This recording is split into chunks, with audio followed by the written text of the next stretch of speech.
Here's just some of my collection. We got Peterson, Sparrows, Cheap Chinese, obviously, HPC. I think that's Clom.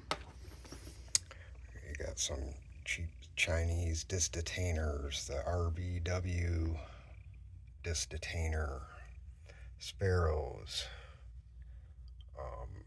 Dangerfield, Covert Instruments, Huck Covert Instruments, the Martin Newton Pocket Pick. We got Mad Bob's,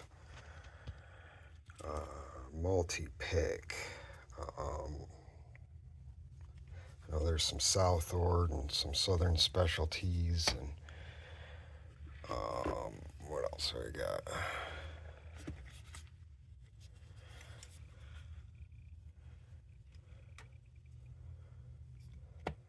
So yeah, I can finally get to doing some picking.